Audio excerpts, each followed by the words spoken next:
And the fastidious voter will also have the dubious honor of having to tell his grandchildren that when America was going through its equivalent of Mao's Cultural Revolution, he didn't lift a finger to resist it.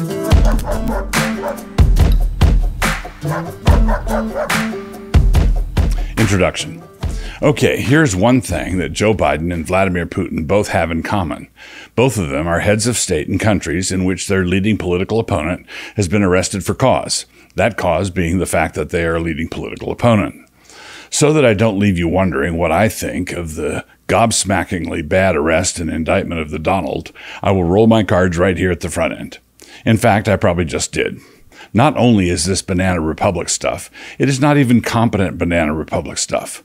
Trump himself would tell you that if you're going to be a Banana Republic, you ought to be the best Banana Republic, putting all the other Banana Republics in the shade. All the other Banana Republics ought to seem worthless in comparison. But no, D.A. Bragg had a better idea. Why not a lame sauce Banana Republic? This is beyond risible. This is what happens when any one of the Three Stooges finally graduates from law school and a well-connected relative gets them a cushy job as a prosecutor. This is the kind of thing that leaves competent enemies of the former president wrenching at their heads. This is what that renowned legal scholar, Edgar P. Twombly IV, would call a howler. I mean, golly. We can all take comfort in the fact that we are in a battle with Clown World. That's a plus. It ought to concern us somewhat that the clowns appear to be winning. So the DA man ratcheted a misdemeanor charge up into 34 felony counts, where the alleged misdemeanor was past the statute of limitations anyhow, and he managed to do this without specifying the crime that the misdemeanor was supposedly covering up. When you charge somebody with a felony, let alone 33 other felonies, it is the usual custom to tell somebody what the felony was. At some point, I would think that the defense attorneys would want to know. They might actually inquire. They might ask a judge to help them inquire. Quote, "For it seemeth to me unreasonable to send a prisoner, and not withal to signify the crimes laid against him." Acts 25:27. A grand jury would indict a ham sandwich if that's what you wanted. Sol Wachtler. Now I call you all to witness. I do not rail against these sorts of monkey shines for any partisan reasons, but rather as a loyal son of the Republic. I do not object because I believe that most of our politicians are self-sacrificial public servants, because I do not think that. A lot of them could go to jail and no injustice done. So that's not the reason, couldn't be the reason. And I had exactly the same sentiments during the 2016 campaign when a lot of the Trump crowds were quite fond of chanting, "Lock her up." And to prove what I say here, take a look below what I wrote immediately after Trump's surprise win. Quote, "Here's another problem, a practical thorny one.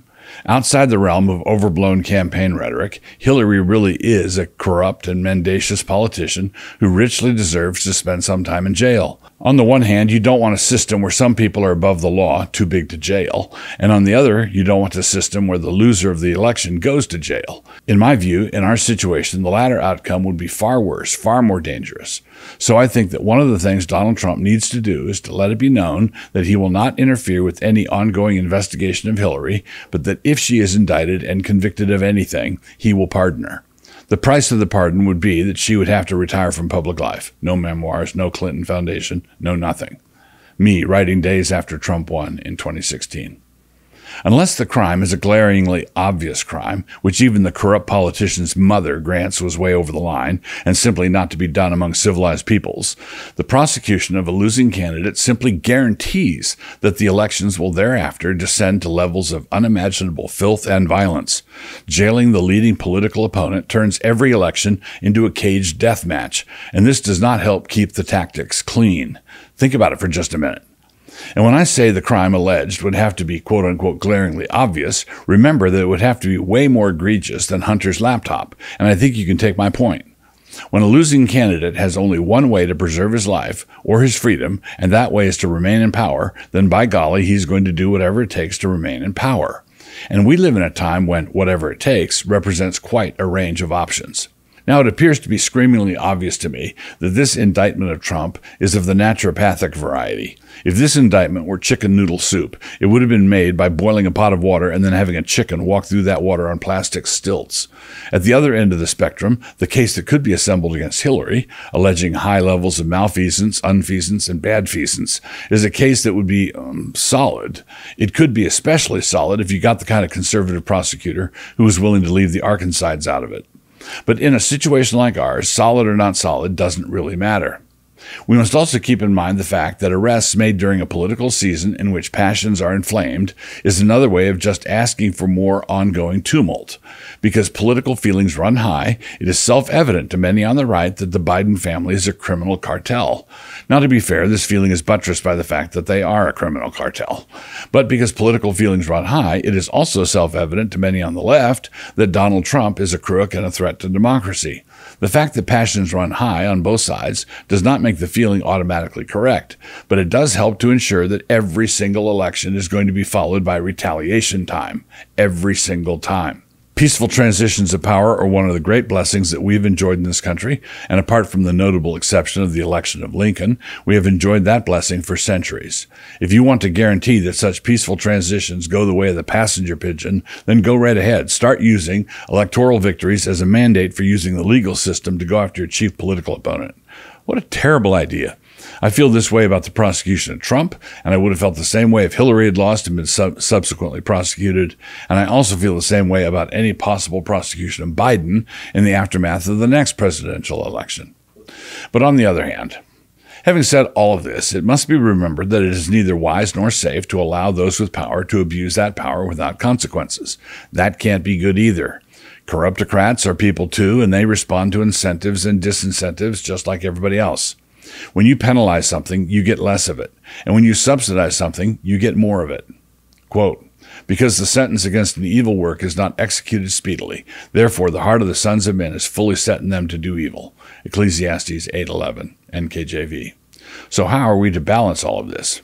My ideal approach to this problem, and it is a thorny problem, is that criminal prosecution should be reserved for the thugs, henchmen, and underlings, speaking here of the top suite over at the FBI, and that you should use the tool of impeachment for the top dog. To be convicted of high crimes and misdemeanors should be sufficient.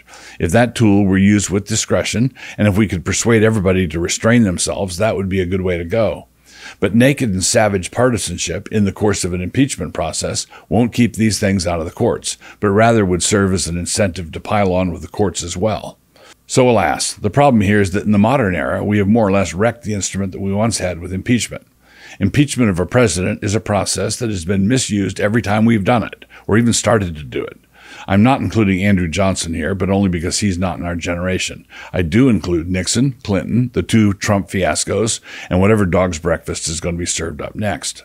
Our problem is that ignoble people do not usually have a lot of noble options. We threw those away some decades ago. So let us get back to our actual situation on the ground. The strategy in all of this. There are two possibilities regarding the political strategy here with Trump. This is obviously an instance of high corruption in the courts, because the legal system has been turned into a cat's paw for a particular partisan agenda. This is partisan, no doubt. But what kind of partisan strategy is it?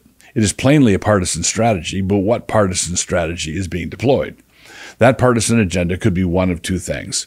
Both of them are corrupt, but one is really dumb and stupid, and the other is perhaps a little too tricksy by half. The dumb and stupid one is what would be the case if the left here is actually trying to hobble Donald Trump, trying to hurt or destroy his chances at the Republican nomination. But in a Republican primary, this whole debacle is going to do nothing except strengthen Trump's lead in that race. A couple more indictments would probably sew the thing up for him. Take any other Republican candidate or potential candidate and wish them luck when it comes to getting any airtime whatsoever. Nikki who? And since somebody smart on the progressive left probably knows this, that would indicate the second possibility. Perhaps they know that this helps Trump short term. That's what makes this such a tricksy plan. Perhaps they know that they're strengthening Trump in his primary run for the nomination, and they are doing this in the conviction that he would be the easiest candidate to beat in the general election. This would mean they want Trump to win the nomination and then lose the general. But if Trump is the person who drives them absolutely bonkers, and he does, it seems a bit thick to put him in a position where he could possibly surprise them a second time. If this is their plan, it makes a little bit more sense than the first one, but I still believe they are sailing a little bit close to the wind. The dilemma of the fastidious conservative voter. This whole thing is a crowning abuse of power in a long train of abuses, and that's saying something. It started with the FBI in 2016, and it has been steadily downhill from there. And the fact that it is such a violation of all our customs, norms, protocols, and laws puts the fastidious defender of all our institutional norms in quite a pickle. According to this approach, Trump is the central threat to civilized politics, and so he must be defeated. But what Trump has actually done is provoke the denizens of the deep state into running their game in the daytime. The reason they believe Trump is so vile is that he makes them behave in vile ways. I define a certain kind of never-Trump voter as the fastidious voter here, and if the left fails in their attempt to deny Trump the nomination, or if they succeed in their attempt to help him get the nomination, then in that circumstance, the fastidious conservative voter has quite the dilemma before him. He must stay true to his quote-unquote convictions and refuse to vote for a candidate whom he deems a corrupting influence on our institutions. But then, if he does so, he has become an essential part of that corruption himself. They must join up with the vile in order to prevent the vile man from normalizing the vile. In order to prevent the Trump vile style from winning, they must become vile and corrupt themselves. And that means they must now openly join forces with the slow-motion deep state coup that began in 2016 and has violated more norms and corrupted more institutions than Donald Trump ever dreamt of doing. Quite the dilemma. In order to prevent Gunky Man from getting into the White House again, the pure ones have to go live in Gunky Town. If you think that Trump is someone who believes the end justifies the means, and you understand what a civic catastrophe this would represent, then he needs to be kept out of the White House by any means necessary, meaning that in your book, the end justifies the means. I think we should all look at the fastidious voter and wish him luck. And the fastidious voter will also have the dubious honor of having to tell his grandchildren that when America was going through its equivalent of Mao's Cultural Revolution, he didn't lift a finger to resist it.